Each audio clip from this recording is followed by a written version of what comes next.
Glória a Deus, estamos aqui mais uma vez para mais uma aula do livro Desmascarando o Espírito de Jezabel. Então vamos orar ao Senhor?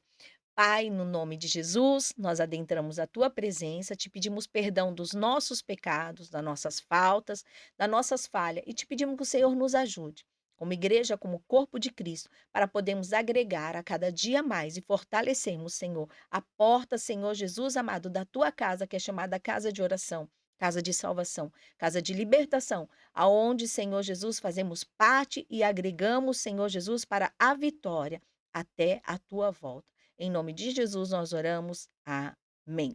Glória a Deus, estamos aqui mais uma vez para mais esta aula maravilhosa, né? Qual está agregando na nossa vida para podermos acrescentar a nossa igreja e fortalecer o corpo de Cristo. Nós estamos falando aí como desmascarar esse espírito de Jezabel e como nós podemos fazer para contribuir para que a igreja se fortaleça nesses dias tão difíceis ao qual a igreja está vivendo. Eu tenho muitas amigas, muitos pastores, pastoras, né, que nós conhecemos de várias igrejas e sabemos o quanto a igreja tem sofrido. Eu conheço algumas igrejas que tinham 7.000 membros, hoje tem 6.000 membros, algumas igrejas que têm aí perdido com o tempo. Uma coisa é a gente saber que nós damos crescimento à igreja do Senhor, trazendo conhecimento ao corpo de Cristo e que essas pessoas sairão para fazer com que a igreja cresça sim. Mas quando uma pessoa sai da igreja para poder fazer a igreja crescer, ela vem, ela chega, ela conversa com o seu pastor, ela fala assim: "Olha, pastor, Deus tem me chamado para uma obra e eu entendo que o meu tempo aqui eu quero ser abençoado por Senhor".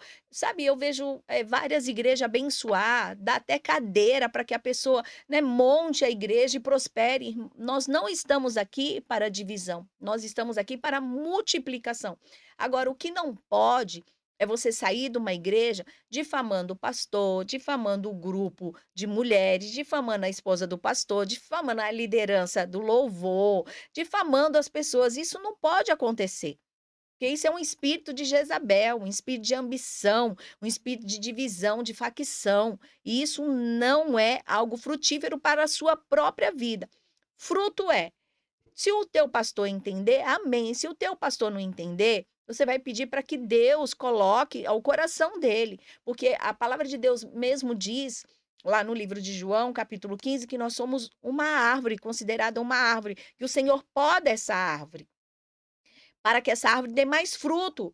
Algumas pessoas vão sim, mas elas vão para dar crescimento à obra do Senhor. E a árvore que ficar, a igreja que ficar, ela vai crescer de novo para dar mais fruto. Precisamos compreender a palavra de Deus. Precisamos entender que Deus também tem chamado na vida de outras pessoas. Precisamos liberar essas pessoas para que a igreja de Cristo se fortaleça na terra.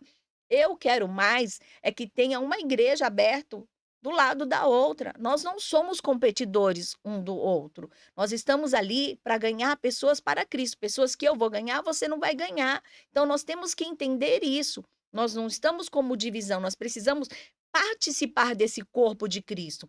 Nós precisamos estar juntos, unidos, para que a glória de Deus se manifeste. Não é placa que vai subir para o céu, é a igreja, é o reino de Cristo na terra que vai subir para o céu. Então precisamos entender isso. Que é diferente de baderna, que é diferente de pessoas que têm ambição na vida, que é diferente de pessoas que foram escolhidas por Deus para um propósito. Então, nós estamos aqui aprendendo o que nós não devemos fazer. Por mais que hoje você é um mero aprendiz, amanhã tudo isso, o Senhor pode te chamar: "Ó, vá para tal lugar, né, que eu tenho uma obra específica na sua vida". Então você tem esse direito de crescer, assim como o Senhor me fez chegar aqui, você também tem esse direito de crescer. Precisamos discernir algumas coisas para entender o que é o espírito de Jezabel e o que não é. E nós não devemos, como pastores, ficar aborrecido com pessoas que vão sair para dar outros frutos, devemos estar alegre porque nós tivemos contribuição para que essa pessoa crescesse, certo? Então, o que nós não devemos fazer? Ter o quê? Uma ira assassina. A Bíblia diz: "Irai-vos, mas não pequei". Então, as pessoas muitas vezes vai tendo ira dentro delas, e mais lá na frente eu vou estar explicando o que a ira faz, tá? Então, são sentimentos que a gente não pode ter na nossa vida. Ciúmes, acusação, habilidades como prática ao poder de persuasão para se chegar à meta a que se quer alcançar, ter táticas de bajulação, persuasão, sedução sexual, calúnia, mentira, intimidação, segredo. Sabe aquela pessoa que fala: "Olha, eu sei um segredo", aí a outra curiosa: "Ai, me conta", "Ah, não vou te contar". Então essas coisinhas a gente não pode ter no meio da igreja e nós não podemos ser a pessoa que faz esse tipo de coisa dentro da casa do Senhor, certo? É perseguição, culpar as outras pessoas pelos próprios erros. Tem pessoas que: "Ah, mas eu só fiz isso porque fulano falou". Não, eu errei e pronto, eu assumo o meu erro. Não vamos culpar o outro pelo nosso erro, certo? Criar dependência espiritual ou emocional nas pessoas. O que é isso? Eu vou ensinar a pessoa a orar, eu vou ensinar a pessoa a guerrear e vou ensinar ela a buscar Cristo acima de todas as coisas, porque tem pessoas que gostam que outras sejam dependentes espirituais dela. E nós não devemos fazer isso. Nós devemos levar as pessoas até Cristo.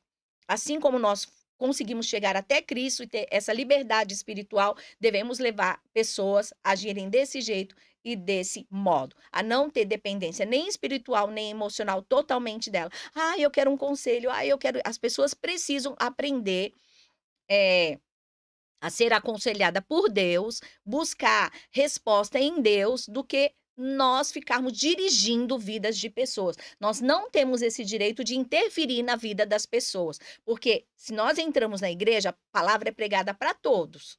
Então, todos comeram da mesma comida. E nós devemos ter esse discernimento espiritual de como tomar atitude sobre a minha vida particular. Então, nós não devemos influenciar pessoas a nada, certo? Nós não devemos, ser pessoas movidas por inveja, por rivalidade, por elitismo. Nós não devemos ter necessidade de autopromoção, né. Pessoas que querem ser vista. E muitas pessoas que gostam de e querem ser vista, mas geralmente essas pessoas que querem ser vista, elas falam assim: "Ai, eu gosto de trabalhar nos bastidores", mas é mentira, tem muitas pessoas que elas não querem trabalhar nos bastidores, elas querem ser vista. Há muitas pessoas que gostam dos bastidores, e nós bem sabemos quem são essas pessoas, mas há aquelas que não é isso. A verdade, ela está buscando uma autopromoção. Então, geralmente, elas falam que elas não querem ser vistas, mas o que elas querem é isso. Pessoas que para tudo arrumam um questionamento, sabe. Então, tudo isso são coisas que a gente não deve fazer. Pessoas dominadora, pessoas que tentam monopolizar o tempo todo a atenção de outra, podendo causar qualquer dano a pessoa que fique no caminho dela, pessoas que agem sobre comandos maligno, procuram liderança buscando aceitação, viu? Elas agem como? Como uma criança rebelde que busca primeiro no pai, aí consegue um não, aí vai em busca da mãe de um sim. Então ela vai em todas as pessoas que estão à sua volta, tentando persuadi-la para buscar atenção para você. "Ah, não, olha", sabe, e a gente começa a ouvir queixas, né, dessa pessoa sobre uma coisa, outro departamento, e essa pessoa acaba nos influenciando de alguma forma. Então nós não devemos ser assim e não devemos, ser pessoas que se influenciam desse jeito, dessa maneira. Nós precisamos, olhar para a Bíblia e a gente vê que filhos, né, filhos que não são advertidos na sua infância, na sua adolescência, se tornam como filhos de Davi, Absalão e Adonias, que eram filhos que Davi não chamava atenção. Seus filhos eram bonitos? Eram sim, mas ele não disciplinava os seus filhos. Se você olhar lá em 1 Samuel, no livro de Reis, também Crônica, vai estar falando sobre a vida, a família, o reinado de Davi, e você vai ver como é que ele agia com os seus filhos. E o que os seus filhos se tornaram, porque muitas pessoas falam assim, que os seus filhos só fizeram o que fizeram por causa do pecado dele. Tudo bem, mas e a disciplina dele quanto aos seus filhos? Consegue me compreender? Devemos disciplinar, porque ninguém mais do que nós mesmos conhecemos os nossos filhos. Então Deus nos ajuda a discipular os nossos filhos dia a dia, ok? Vamos lá. Se uma situação que não foi resolvida satisfatoriamente, Jezabel fará insinuações, espalhará meias-verdades e desacreditará a sua vítima, lançando dúvidas infundadas na mente dos outros. Ela tentará burlar toda a disciplina, a fim de conquistar simpatia e apoio. Esse tipo de tática revela toda a sua injustiça. Como eu disse já no começo, se você está com alguns problemas, assim, mal resolvido, você precisa resolver esses problemas dentro da igreja. Porque geralmente quando a gente começa a colocar defeito, ou quando nós estamos insatisfeitos, o problema está em nós mesmos e não nas coisas. Porque quando nós chegamos na igreja, quando nós chegamos com o coração quebrantado, tudo era tão lindo, tão maravilhoso, era o lugar que a gente desejava estar. E por que agora estar daquele jeito? Então, a gente precisa primeiramente olhar para o nosso coração, sondar o nosso coração, porque ali tem vidas que estão chegando com o primeiro amor quando como você chegou um dia. E a gente precisa analisar bem o que a Bíblia diz, que os últimos serão os primeiros, porque eles estão chegando tão puro, tão cheio de amor, tão, olhando para o que Deus fez na vida deles, que eles estão com o coração aberto para receber. E você que já tem 10, 20, 30 anos na igreja, você vai carregando coisas, coisinhas que você tinha que ter deixado pelo meio do caminho e ter resolvido no meio do caminho. Mas a Bíblia diz assim, em Mateus 11, 28 até o 33, que nos diz assim: "Vinde a mim todos que estáis cansados e sobrecarregados, que eu vos aliviarei. Tomai sobre vós o meu fardo, que é leve, e o meu jugo é suave, e aprendei de mim, que sou manso e humilde de coração, e encontrarei paz e descanso para a vossa alma." Então você vai carregando tantas coisinhas mal resolvidas, que você vai levando cargas e mais cargas e mais cargas, porque coisas foram feitas para serem resolvidas. Por mais que você senta que a pessoa tenta resolver, ela não compreende, mas você tentou, você tem que entender isso, tirar isso, esse peso de cima de você. E tudo isso a gente pode ver bem, no livro, na página 145. Então você marca aí, depois você pega o livro lá, Desmascarando, o Espírito de Jezabel, e leia essa página para você ver, assim, as atuações daquilo que o espírito de Jezabel, ele quer efetuar e nós não podemos deixar como o corpo de Cristo que nós somos. E eu quero ler com vocês em Apocalipse 2, versículo 20, que nos diz assim: "No entanto, contra você tenho isto: você tolera Jezabel, aquela mulher que se diz profetiza. Com seus ensinos, ela induz os meus servos à imoralidade sexual e a cometerem alimentos sacrificados aos ídolos. Dei-lhe tempo para que se arrependesse da sua imoralidade sexual, mas ela não quer se arrepender. Por isso vou fazê-la adoecer e trarei grande sofrimento aos que cometerem adultério com ela, a não ser que se arrependam das obras que ela pratica. Matarei os filhos dessa mulher. Então toda a igreja saberá que eu sou aquele que sonda mentes e coração, e retribuirei a cada um de vocês de acordo com as suas obras. Aos demais que estão em Tiatira, a vocês que não seguem a doutrina dela e não aprenderam, como eles dizem, os profundos segredos de Satanás, digo: não porei outra carga sobre vocês. Então, somente apegue-se com firmeza aos que você tem, até que eu venha. Aquele que vencer e fizer a minha vontade, o fim darei autoridade sobre as nações. Ele governará com cetro de ferro e a despedaçará, como a um vaso de barro. Eu lhe darei a mesma autoridade que recebi de meu Pai. Também lhe darei a estrela da manhã. Aquele que tem ouvidos, ouça o que o Espírito diz à igreja. Eu estou ouvindo nesse capítulo porque diz assim que o que eu tenho contra essa mulher, né, contra são os seus ensinos, a sua prática, a imoralidade de tudo aquilo que ensina. E quando a gente fala de idolatria, é a profanação contra a palavra de Deus, de ensinos errôneos. Isso nós não podemos ter, que a palavra de Deus é pura, ela é eficaz, ela penetra na alma, ela veio para salvar, ela veio para trazer discernimento à nossa vida. E o espírito de Jezabel, quando alguém está em pecado dentro da igreja, isso não fica escondido. E eu vou contar um testemunho para você. Certa vez o Senhor falou comigo sobre uma levita da casa do Senhor, que o inimigo estava tentando cirandar com ela e que ela tomasse muito cuidado. Só que eu fui até ela, fui falar isso para ela, e ela falou que eu estava delirando, que isso não estava acontecendo tudo, e depois, logo uns dias seguido, descobri que ela realmente estava em pecado, né, descobri que ela era uma pessoa, ela era uma pessoa casada na igreja, e infelizmente o pecado dela veio à tona, porque ela quis desfazer aquilo que Deus havia mostrado. Então Deus, ele não deixa as coisas em secreto, em escondida, né. E, eu dei 2 opção, ou ela chamava o marido dela para contar, ela e o marido dela, ou ela trazia o marido dela até nós, a igreja, né, eu e o pastor para contar, e ela simplesmente sumiu e ela desfez o casamento dela e isso foi uma escolha dela. Porque as coisas, o pecado, o erro, ele não fica encoberto dentro da igreja, mesmo que seja um pastor, mesmo que seja um levita, mesmo que seja Deus não deixa encoberto, a gente não precisa interpor, impor à pessoa: "Olha, eu tô te tirando", não.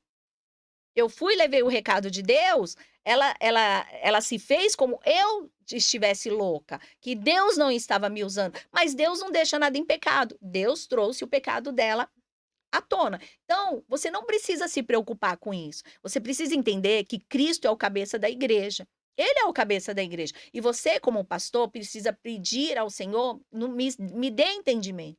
Ainda que a igreja não entenda como o pastor está agindo sobre determinada ação, tem que entender que Deus chamou o pastor como autoridade, e o pastor, ele não precisa sair falando para a igreja as atitudes que ele está tomando, porque tem pessoas que são ansiosas e quer ficar acusando, então você não pode agir nem desse jeito, nem dessa maneira. Porque a igreja tem pastor. Muitas vezes eu ouço pessoas chegar assim: "Pastora, você está sabendo disso e disso?" Eu só digo assim: "Olha, a igreja tem pastor". Pronto, eu só digo isso pra pessoa, a igreja tem pastor, quer dizer, eu estou dizendo pra pessoa, o problema está sendo resolvido. A igreja não precisa saber de que forma o pastor está resolvendo aquele problema, o pastor está resolvendo aquele problema. Nós estamos vivendo dias modernos, o qual nós precisamos pedir ao Senhor discernimento, que as coisas não eram resolvidas como antigamente, mas Deus continua sendo o mesmo, nos dando estratégia, graça para resolvermos problema.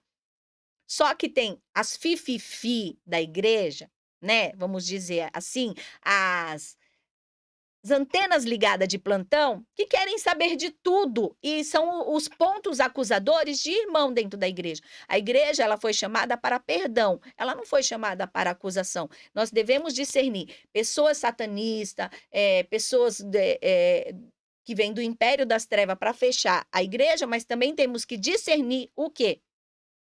Que pessoas que vêm com problemas desde a infância, mesmo dentro da casa do Senhor, maus trato, com ira, com ódio, com raiva, pessoas que não tratam esses tipo de situações emocionais na sua vida, dentro da casa do Senhor, ela será um espírito de Jezabel agindo de que forma? De uma forma inconsciente, porque ela está ali, ai, de uma maneira se dizendo quebrantada como uma serva de Deus, um servo de Deus, mas na verdade ela precisa de cura para sua alma, porque a ira, a mágoa, o ódio, o ressentimento, essas coisas elas não nascem da noite para o dia. E vou dizer uma coisa, essas pessoas que têm esse tipo de sentimentos na alma, na mão do inimigo, ele leva essa pessoa ao fundo do poço, porque ele vai trazer mais ira, mais mágoa, mais revolta. Essa pessoa, ela entra no mundo espiritual, né, do satanismo, do candomblé, dessas outras coisas para tentar resolver os seus problemas espirituais, de alma, de emoções, de sentimento. Mas essas pessoas que têm esses mesmos sentimentos na mão do Senhor, ele lapida, ele cura. Né, ele vai curando as feridas, o Senhor vai lapidando, ele vai transformando a pessoa numa nova pessoa, cheia do Espírito Santo de Deus. Aí eu digo para você que tem pessoas que nasceu no evangelho, mas não aceitaram a Cristo lá na sua infância, são filhos de pastores que não aceitaram a Cristo, e hoje levam uma vida, porque não tiveram um encontro verdadeiro dentro da casa do Senhor, porque muitas vezes nós só falamos de pessoas ímpias, que vieram do mundo, que não tiveram ninguém para ensinar a Cristo, mas nós temos muitas pessoas que nasceram num berço evangélico que nunca tiveram um encontro com Cristo. Essa é a maior verdade. Filhos de pastores que nunca tiveram um encontro com Cristo, mulheres de pastores, pastores que nunca tiveram um encontro com Cristo, porque aquele que se encontra com Cristo não se torna mais a mesma pessoa. Essa é a maior verdade. E a pessoa que um dia foi usado na mão de Satanás, quando se encontra com Cristo, ela não se torna mais a mesma pessoa. As coisas velhas se passaram e tudo se faz novo. Essa é a maior verdade. Então, a igreja de Cristo, ela é composta de pessoas saradas, curadas, para permanecer fazer a obra de Cristo. A Bíblia nos diz que a porta do inferno não prevalece contra a igreja e não prevalece mesmo. Você não precisa ficar se preocupando com o que há de acontecer na igreja e na casa do Senhor. Você tem que entender uma coisa, que maior é aquele que está com você. Maior é aquele que te chamou, mesmo que o diabo tenta fazer alguma coisa dentro da tua igreja, tem tentado fazer alguma coisa contra o seu pastor. Como é bom a gente ter um pastor. Como é bom a gente estar numa casa. Como é bom a gente ser curada para curar outras pessoas. Como é bom a gente ser sarada para sarar outras pessoas. Como é bom a gente abraçar, como é bom a gente amar. Então, deixa eu ler aqui com você, para você saber quando Deus chamou a Gideão, olha só o que Deus falou com Gideão. Nos diz assim em Juízes, capítulo 7, versículo 9. Naquela noite o Senhor disse a Gideão: Levanta-se e desça ao acampamento, pois vou entregá-lo nas suas mãos. Se você está com medo de atacá-lo, desça ao acampamento com o seu servo Pura e ouça o que estiverem dizendo. Depois disso, você terá coragem para atacar. Então ele e o seu servo Pura desceram até os postos avançados do acampamento. Os midianitas, os amalequitas e todos os outros povos que vinham do leste haviam se instalado no vale e eram numerosos como nuvem de gafanhoto. Assim como não se pode contar a areia da praia, também não se podia contar os seus camelos. Gideão chegou bem no momento em que um homem estava contando um sonho ao seu amigo. Tive um sonho, dizia ele. Um pão de cevada vinha rolando dentro do acampamento midianita e atingiu a, a tenda com tanta força que ela tombou e se desmontou. Seu amigo respondeu: Não pode ser outra coisa senão a espada de Gideão, filho de Joás, o israelita. Deus entregou os midianitas e todo o acampamento na mão dele. Quando Gideão ouviu o sonho e a sua interpretação, adorou a Deus. Voltou para o acampamento de Israel e gritou: Levante-se, o Senhor entregou o acampamento dos midianitas na mão de vocês. Viu só? Se você entendesse que maior é aquele que está com você do que aquele que está no mundo, que maior é aquele que está com a sua igreja, independente se o seu pastor está em pecado ou não, se ele está tolerando ou não o espírito de Jezabel, eu quero deixar bem claro uma coisa assim: quem escolhe pastor é a ovelha. Pastor não escolhe ovelha. A ovelha que escolhe o pastor e a igreja onde quer congregar. E se você tem congregado aonde você está congregando, dê bons frutos. Faça aquilo que o Senhor te chamou para fazer. Não se achegue a esse tipo de pessoa. A igreja precisa crescer. E Deus te chamou para você crescer juntamente. Deus estava mostrando para Gideão que estava com ele. Não importa o tamanho do problema que a sua igreja tenha, você está ali para somar, fazer algo de especial e que o Senhor tem algo de especial para a sua vida também. Que o Senhor possa frutificar tudo isso dentro do seu coração, dentro da sua alma, certo? Que o Senhor possa abrir o seu entendimento e você compreender todas essas coisas. Que você possa ser amiga do seu pastor, da sua liderança, da sua igreja. E se você vê aonde está tendo algum tipo de conversa, algum tipo de contenda, Deus nos chamou para andar com balde de água, apaziguar a tempestade. E a água ela apaga. E não com balde de gasolina para botar fogo em tudo. Refreia a sua língua, reformule, faça uma reformulação na sua vida, no seu interior. Busque de Deus discernimento para a sua alma, porque Deus te chamou para agregar, para você fazer o reino dele crescer na face dessa terra, de mãos dadas. E seja aquilo que Deus te chamou. Deus te chamou para ser um diácono, seja um diácono, um levita, seja um levita. Deus te chamou para ajudar no departamento infantil, ajude. Deus te chamou para a cantina, na cantina, para limpar a igreja, limpar a igreja. Tudo isso tem frutos do seu trabalho, resposta de vitória para a nossa vida. Nenhum trabalho é maior do que o outro. Seja de pregar, seja de profetizar, seja de amar. Todos esses tipos de trabalho, seja na cantina, seja limpar a igreja, eles têm fruto de recompensa nas mãos do Senhor. Consegue compreender isso? Então seja uma bênção. Onde você for, onde os seus pés se colocarem, seja uma bênção e que você possa desmascarar todo o espírito de Jezabel, primeiramente na sua vida, que nós estamos falando de nós, porque quando nós somos sarados, nós temos de tudo para fazer a nossa igreja crescer em qualquer departamento, qualquer área da nossa igreja, certo? Agora nós vamos estar falando sobre o fruto ácido. O que que é um fruto ácido? O fruto ácido é a forma de como eu lido com o outro, é a extensão de como eu lido com mim mesmo, com como eu me trato, como eu tenho essa tratativa comigo. Então nós não podemos ser insensíveis ou egoísta. Se nós formos assim, nós não saberemos lidar com o outro, com a outra pessoa. E uma fruta ácida ou um fruto ácido é aquele que tem na sua essência o azedo, ele é picante, ele tem uma acidez. E nem todo mundo gosta desse aspecto meio azedinho da fruta, né. Agora imagine você ter que lidar com uma pessoa totalmente azeda, uma pessoa áspera, uma pessoa rígida, uma pessoa dura, sem medir palavras, uma pessoa temperamental. Ela fala, depois ela pensa. Pois é. Jesus ele escolheu 12 discípulos, e eu já disse isso outras vezes, e no meio desse 12 discípulos escolhidos por Jesus estava Pedro, estava Saulo de Tarso, estava João, né, Batista, que ele foi uma pessoa escolhida para profetizar, anteceder a Cristo Jesus, estava também nesse meio que João Batista falava raça de víbora, ele era duro nas suas palavras, mas que convencia o povo do pecado. Saulo de Tarso era uma pessoa, conhecia, né, as escrituras, conhecia tudo, mas ele perseguia o povo de Deus, é uma pessoa dura que levou, né, permitiu, concediu consentiu na morte de Estevão. Então ele precisou ser tratado por Cristo. Pedro é uma pessoa dura que quando Cristo, estava prestes a ser levado à cruz, ele tira a sua espada e corta a orelha de Malco. Então Pedro, ele amava tanto a Cristo que ele achou que ele não ia negar a Cristo. Quando ele viu Cristo na cruz, falaram: "Você não é um deles?" "Não, não conheço". Olha só como Pedro era.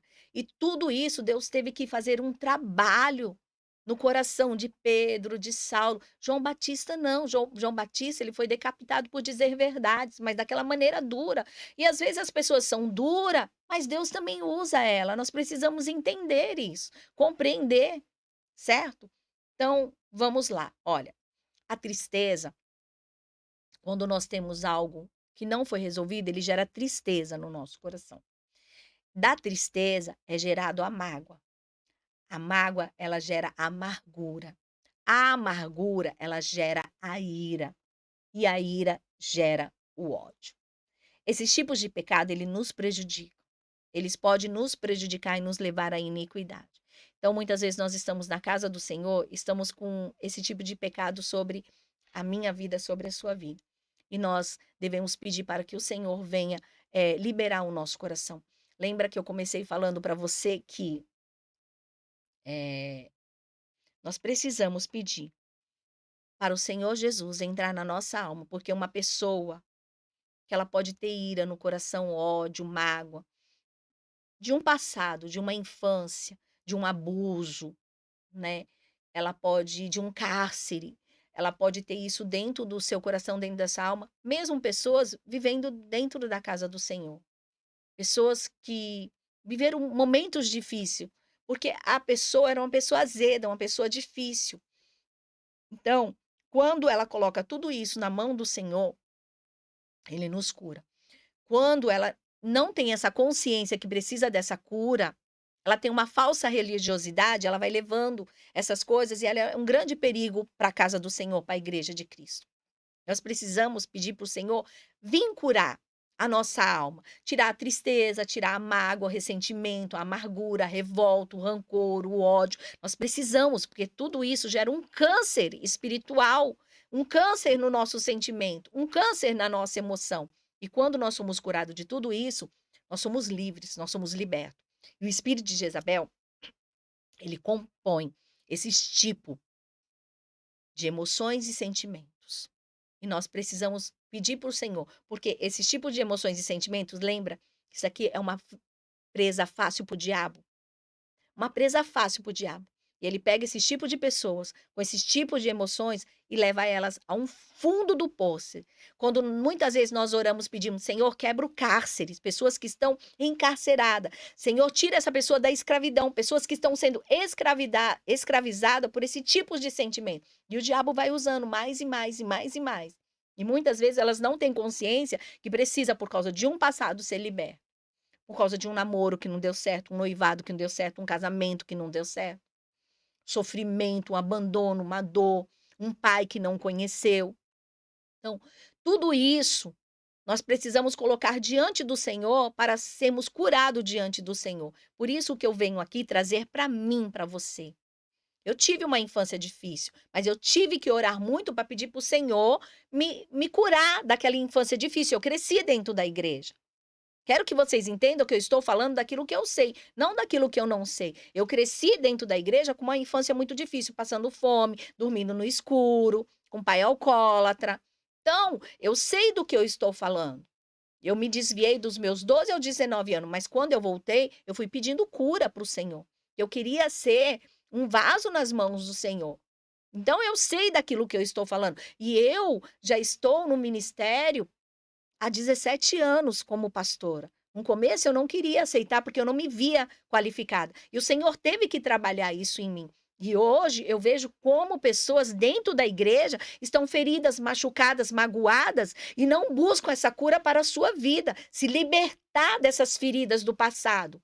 Porque feridas, a Bíblia diz no livro de Jó, se eu não me engano, capítulo 5, versículo 18 ou 19, que diz: "As mãos do Senhor cura, mas essas suas mãos, as mesmas mãos, elas saram feridas". Então nós precisamos ser curados, para que nós possamos produzir bons frutos na presença do Senhor. Então essa é a nossa aula de hoje, que você possa pedir ao Senhor: "Senhor, eu quero ser uma bênção nas tuas mãos". E nós vamos estar dando só uma palhinha na próxima aula sobre a tristeza, a mágoa, né, o ressentimento, a amargura, e vamos estar falando sobre o perdão. E aqui nós vamos, dar um desfecho de todo esse livro, porque nós precisamos chegar no perdão, tá certo? Que Deus te abençoe, que você possa dar frutos, frutos de abundância, que você possa ser um apaziguador na sua igreja, que você possa ser uma bênção onde você for. Amém? Vamos orar? Pai, eu te louvo, eu te agradeço, porque cada aula, Senhor, nós aprendemos um pouco mais. Nós queremos ser uma bênção nessa terra até a sua vinda. Pai, ajuda, Senhor, a tua igreja, assim como o Senhor ajudou a Gideão. Que a igreja possa entender a força que ela tem, que o povo possa se ajuntar como um corpo e funcionar como um organismo vivo nas tuas mãos. Pai, eu te peço vida, vida em abundância, e cura corações nesse momento, cura a alma, cura sentimentos. Pai, aqueles que estão fazendo reflexão, Senhor, que possa ser, Senhor Jesus amado, arrancada essa dor, Senhor. Que o Senhor venha com o teu bálsamo, com o teu Espírito Santo, Pai. Em nome de Jesus, eu profetizo a cura, Pai. Eu profetizo a abundância do teu Espírito sobre as nossas vidas. Glorifica o teu nome para todo sempre e frutifica a nossa vida nessa terra. Em nome de Jesus nós oramos. Amém e amém. Deus te abençoe. Fiquem na paz do Senhor Jesus.